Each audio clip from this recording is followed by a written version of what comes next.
സ്റ്റാലിനിസത്തിൻ്റെ traces വീണ് കൊടുക്കുന്നതുകൊണ്ട് ഉള്ള ഒരു പ്രശ്നമാണത്.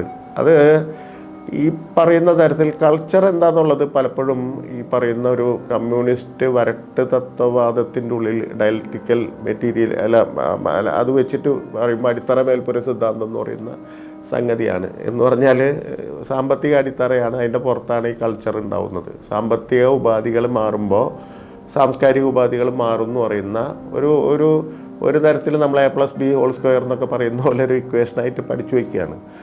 പക്ഷേ ഇന്ത്യയെ പോലുള്ള ഒരു രാജ്യത്ത് ജാതി എന്ന് പറയുന്നത് ഒരു ഫിസിക്കലായിട്ടുള്ള യാഥാർത്ഥ്യമായിരുന്നു. ഇപ്പം ഈ കേരളത്തിൽ തന്നെ ഒരു 100-150 വർഷം മുമ്പത്തെ കേരളത്തിൻ്റെ ചരിത്രം പരിശോധിച്ച് കഴിഞ്ഞാൽ ഇതിനെ അഡ്രസ്സ് ചെയ്യാണ്ട് പോകാൻ പറ്റില്ല. കാരണം ഇരുട്ടത്ത് ജീവിക്കേണ്ടി വന്ന മനുഷ്യരുണ്ടായിട്ടുണ്ട്, വെളിച്ചത്തിലേക്ക് കയറാൻ പറ്റാത്ത മനുഷ്യരുണ്ടായിട്ടുണ്ട്, ചരിത്രത്തിൻ്റെ ഏതെങ്കിലും തരത്തിലുള്ള കിരണം ഏൽക്കാതെ മരിച്ചു പോയതുണ്ട്.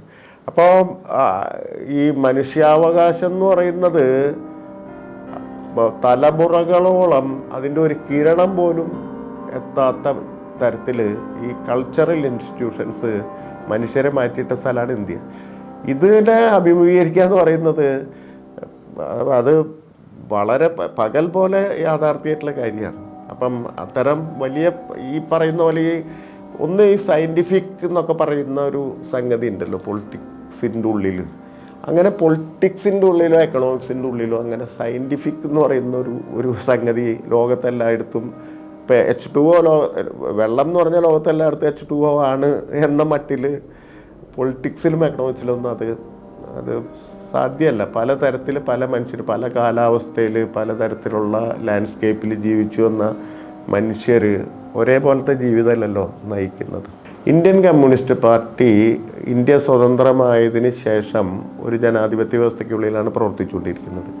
എന്ന് പറഞ്ഞാൽ ഇന്ത്യൻ കമ്മ്യൂണിസ്റ്റ് പാർട്ടിക്ക് ഇന്ത്യയിലെ വിവിധ കമ്മ്യൂണിസ്റ്റ് ഗ്രൂപ്പുകൾക്ക് അവരുടേതായിട്ടുള്ളൊരു ഹിസ്റ്ററി ഉണ്ട്. പലപ്പോഴും ഈ ഹിസ്റ്ററിയെ മറന്നുകൊണ്ട് ഈ പറഞ്ഞ പോലെ ഈ ഒരു കമ്മ്യൂണിസ്റ്റ് ലോക ചരിത്രത്തിൻ്റെ ഭാഗമായിട്ട് കൂട്ടിക്കെട്ടാനാണ് അവർ ശ്രമിച്ചിട്ടുള്ളത്. ഇതിലെ വിഷയം എന്താ വെച്ച് കഴിഞ്ഞാൽ റഷ്യയിലും അല്ലെങ്കിൽ ചൈനയിലും നമ്മൾ പറയുന്ന സ്ഥലത്തൊന്നും ജനാധിപത്യം എന്ന് പറയുന്ന ഒരാശയം അതിനെ കമ്മ്യൂണിസ്റ്റ് പാർട്ടി സബ്സ്ക്രൈബ് ചെയ്തിട്ടില്ല, കമ്മ്യൂണിസ്റ്റ് പാർട്ടി അത് ഉണ്ടാക്കിയിട്ടുമില്ല. പകരം സമത്വം എന്ന് പറയുന്ന ഒരു സംഗതിക്ക് ഊന്നൽ കൊടുക്കുമ്പോൾ സ്വാതന്ത്ര്യം എന്ന് പറയുന്ന ഒരു സംഗതി ഇല്ലാതാവുകയാണ്. നിങ്ങൾ ഇക്വാളിറ്റി കൊണ്ടുവരാൻ ശ്രമിച്ചിട്ടുണ്ട്. അത് ഒരു പക്ഷേ ലോകത്തിൽ തന്നെ വലിയ പരീക്ഷണങ്ങളിലൊന്നാണ്. എന്ന് പറഞ്ഞാൽ ഏറ്റവും താഴേക്കടയുള്ള ജോലി ചെയ്യുന്ന ആളും മുകളിലുള്ള ജോലി ചെയ്യുന്ന ആൾക്കും ഒരു ഇക്വാളിറ്റി അല്ലെങ്കിൽ പ്രിവിലേജസ് ഒക്കെ മാറ്റി ഒരു ഇക്വാളിറ്റിയുടെ തലത്തിലേക്ക് കൊണ്ടുവരാൻ ശ്രമിച്ചിട്ടുണ്ട്.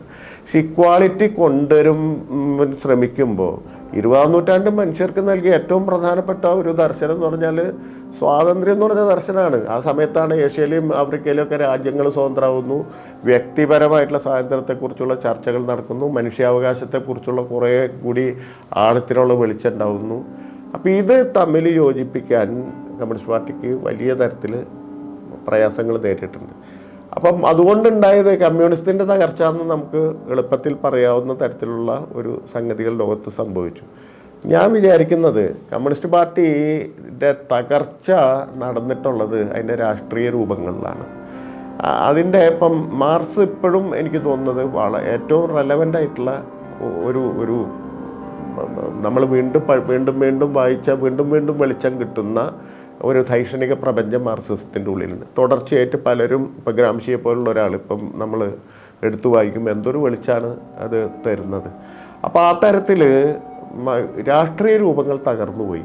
എന്നാൽ അതിന് പകരമായിട്ടുള്ള ഒരു ഡെമോക്രസിയിൽ എങ്ങനെയാണ് കമ്മ്യൂണിസ്റ്റ് പാർട്ടികൾ വർക്ക് ചെയ്യാൻ പോകുന്നത് എന്നതിനെ സംബന്ധിച്ചുള്ള ഡിസ്കഷൻസ് ഇപ്പോൾ വിജയനായാലും ഗോവിന്ദനായാലും ഒക്കെ വെച്ചപ്പോൾ അതുമായിട്ട് ആ തരത്തിൽ പ്രവർത്തിക്കാൻ അവർക്ക് കഴിഞ്ഞിട്ടില്ല. കാരണം അവരുടെ സംഘടനാ രൂപം എന്ന് പറഞ്ഞപ്പോഴും ഈ പറഞ്ഞ പോലെ ഒരു ഡെമോക്രാറ്റിക് ആയിട്ടുള്ള സൊസൈറ്റി പോലും സംഘടനാ രൂപത്തിൻ്റെ സ്ട്രക്ചർ എന്ന് പറഞ്ഞാൽ പലപ്പോഴും ഒരു സ്റ്റാലിനിസ്റ്റ് സ്ട്രക്ചറാണ് എന്ന് നമുക്ക് പറയേണ്ടി വരും.